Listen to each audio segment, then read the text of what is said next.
In the deserts of Arabia, an insurgency war was raging years before I got to France. Tribes of Bedouins had united to fight a war that was very different from the one we fought in the trenches. Using small, mobile units, they challenged the might of an empire, and they were rallied around the ideas of a single, influential warrior. Ideas of freedom and change.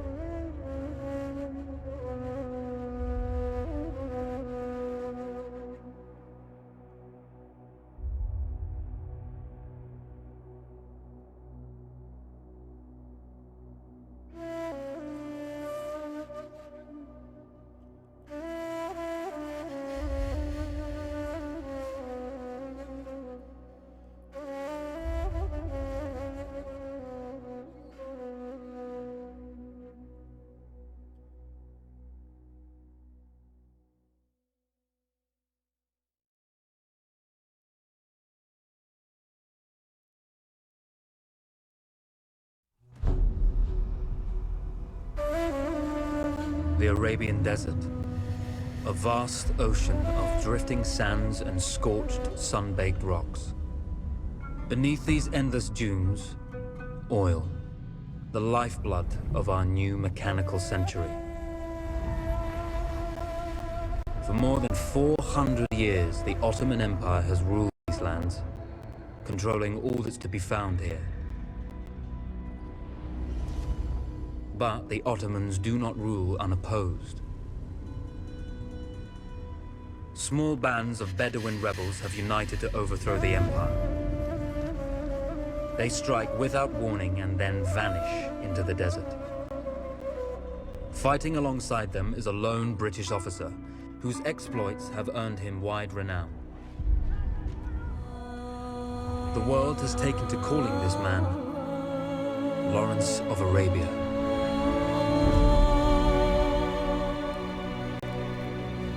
In the desert, you rely on good planning, but you also hope for a dash of luck. And luck was with us when we learned of a recently derailed Ottoman train carrying a most interesting piece of cargo.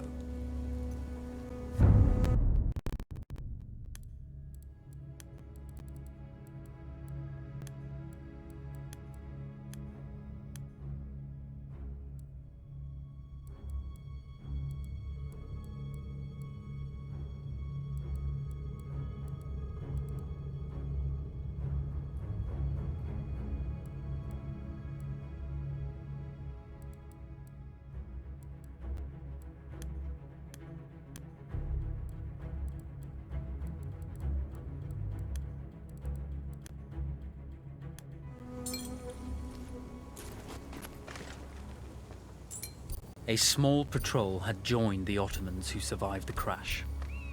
Together, they guarded the wreckage and waited for reinforcements.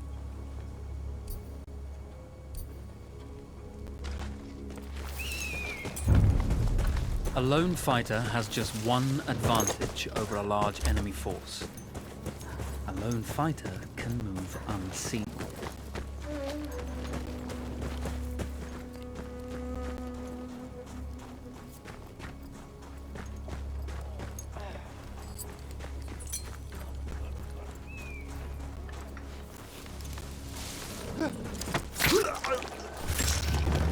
Though powerful and efficient, firearms would often attract attention. You had to be prepared for the Ottomans to respond in kind. Here!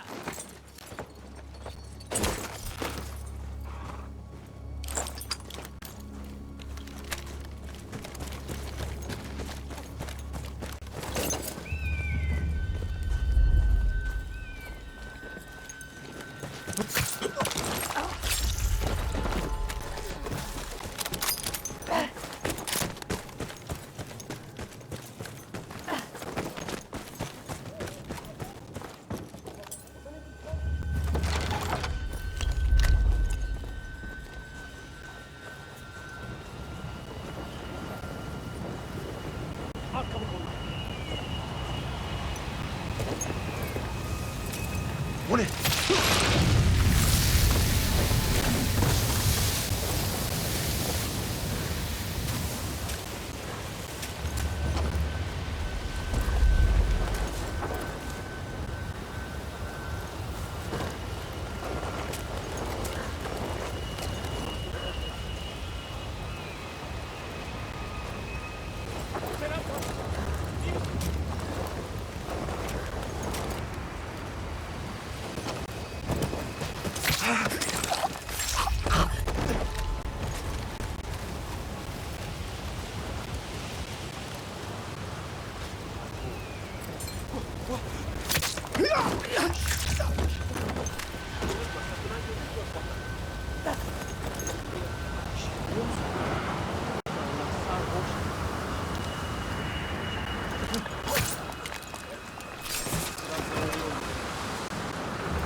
There's a world of difference between seeing something and having it in your own two hands.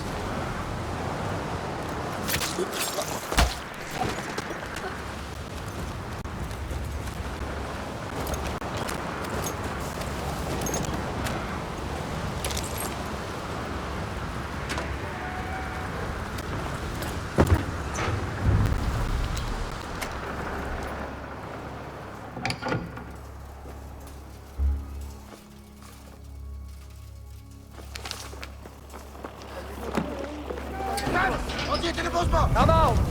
It's over.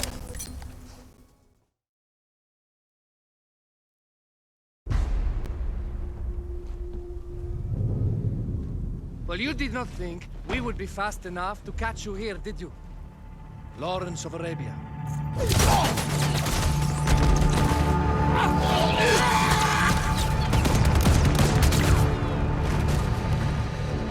Actually, I was rather depending on it. Lawrence. Well, this is very clever. Now the hunter becomes the hunted. So who might you be? How enchanting you are, my dear. Ahmed. I'll show you enchanting. If it weren't for you, I'd be free. Free, is it? You'll be free when you're dead. And I'm happy to tell you, the Empire intends to grant you all this freedom very soon.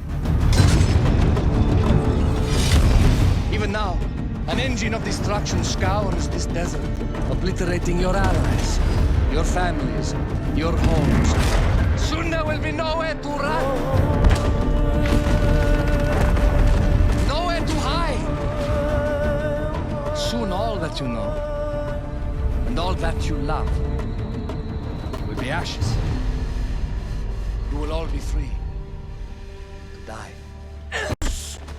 Oh. Ah, you animal! Zara! Oh. Now I understand that you would like nothing more than to strip the flesh from that man's feet and send him off into the desert naked to die. But think about it. You're right. I'm sorry. My friend here, she can be a little brusque. You're going to tell me how to lie to your train, so we can lure it into a trap and destroy it. Impossible. To even begin to talk to that train, you would need an entire book of communication codes. Oh, like this one, you mean? You can never stop the progress of machines. One day, the whole world will take your lands and the precious black gold beneath its sands. We shall see, my friend.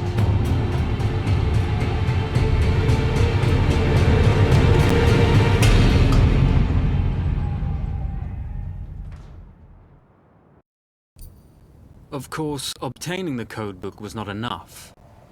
To destroy this Iron Dragon, this Canavar, as the Ottomans had named it, we had to send it 3 encrypted messages telling it to stand down. There were Ottoman outposts scattered along the railroad tracks. The commanders there carried high-priority message capsules. We had to use those to send our orders. Infiltrating the village wouldn't be easy. A full detachment of Ottoman soldiers had occupied it. The Ottomans had chosen an isolated location for their desert outpost. It seemed lightly defended. It was also well stocked with arms and equipment. The ancient ruins were all that remained of a civilization now lost to time. The Ottoman Empire brought in the modern world with a host of armored vehicles and field guns.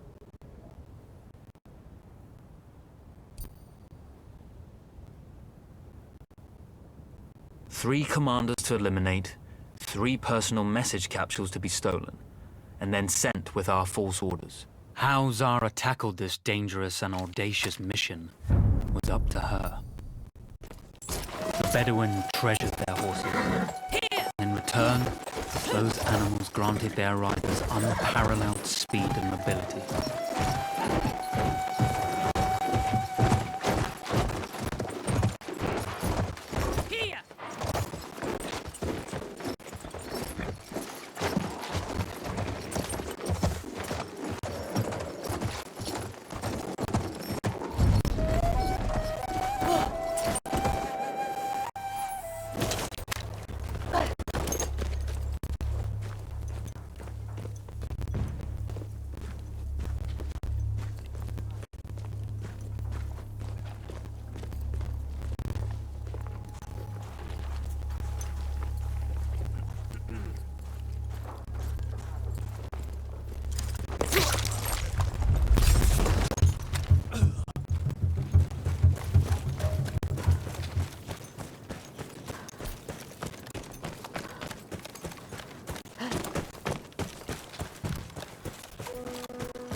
A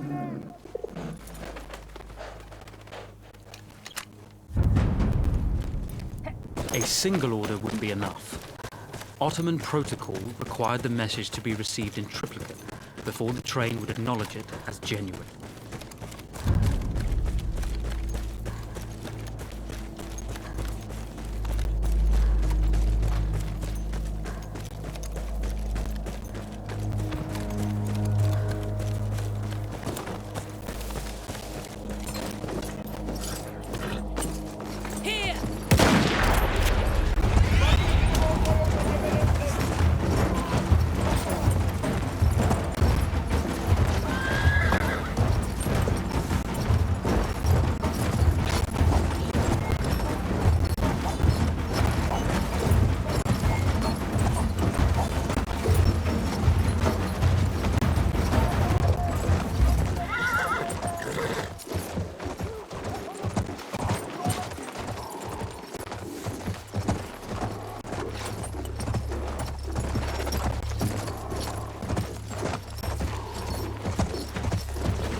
We were putting a great deal of trust in Zara's capabilities, but I had complete confidence that she would carry the day.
Çekeceksin bir duvar.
Although you see, the message had already been sent, my dear.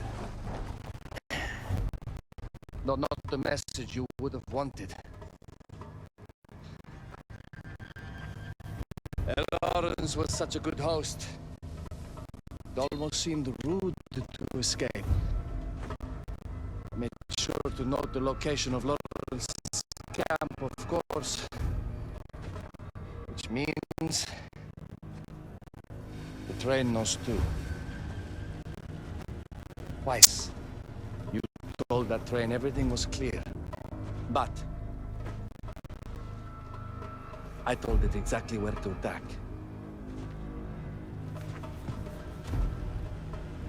The beast has your scent, my dear. And it's coming to slaughter you and your little band of rebels. First, the firestorm from the cannon. Then, up close with the troops to slaughter any survivors.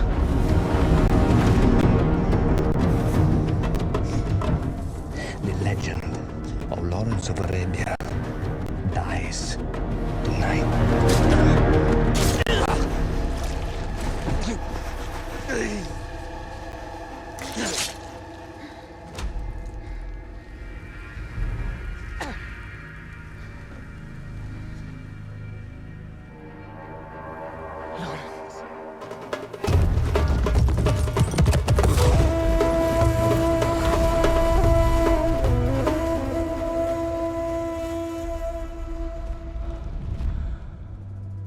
You slipped away just in time. Tikici was a fool to think we'd ever stay after he escaped. The Canavar won't stop hunting us. No, it won't. Let me think. The train's coming a long way. So it'll have to stop to take on water. That's where we strike. Agreed. I'll deal with any sentries, then rig explosives on the track. Yes, and I'll rally our fighters. When I blow the lines, the train will be trapped. So when you hear the blast, you need to attack them with everything you have. It's good. But you know that there's a chance the men may not come. You may set off those explosives and find you're out there all alone. You know that. I guess I won't know either way until I set it off.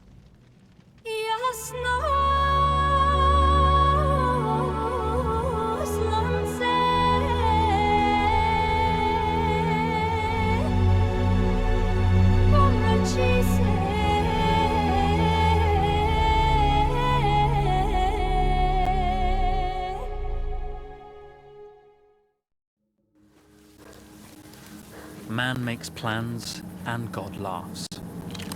As it turned out, the small town where we would ambush the train had a significant enemy presence.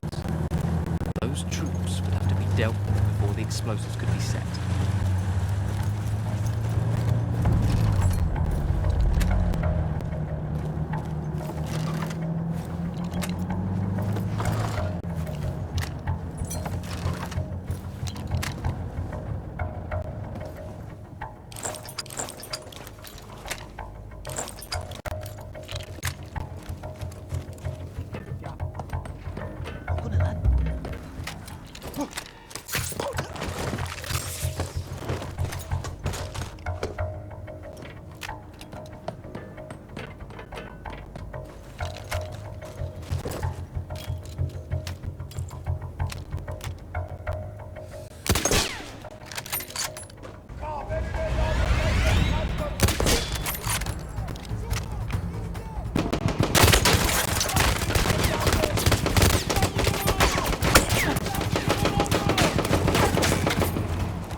Mevkiinizi müdafaa edin.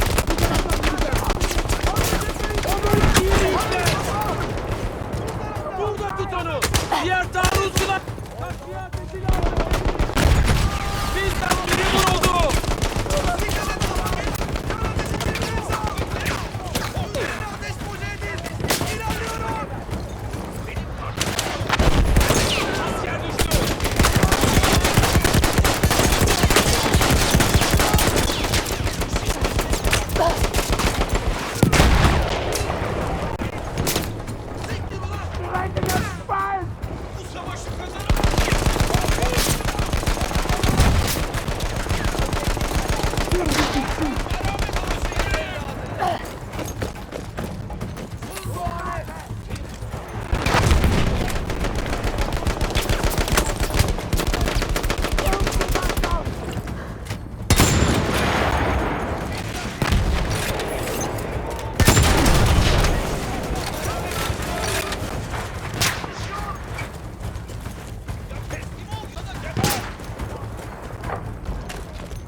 Teslim ol!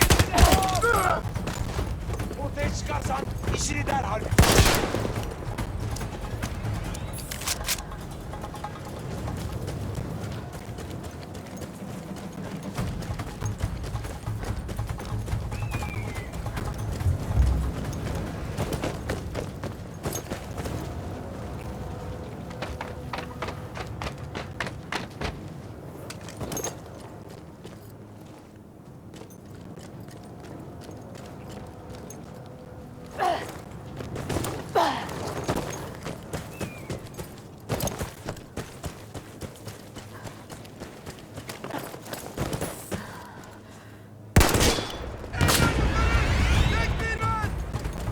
gibi kaçarsın böyle. Geber domuz kılıklı! Ortaya çıkarsan ben gördüm seni! Geberecek.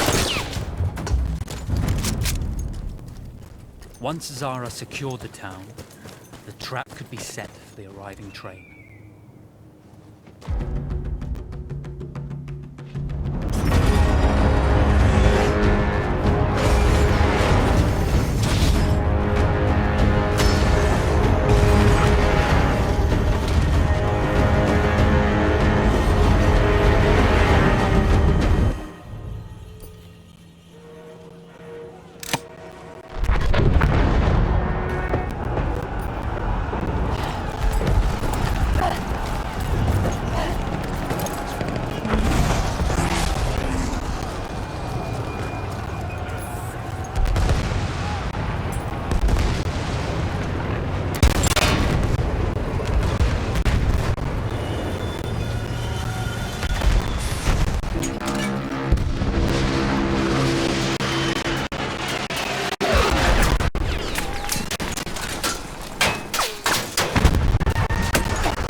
vengeance can be a sweet or bitter brew.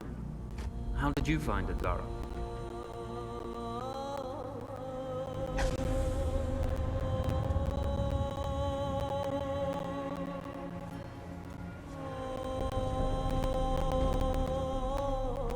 And you're right, we do need to think bigger, act bigger. Maybe even the Suez Canal.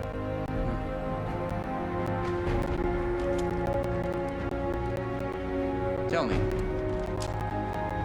what do you know about battleships?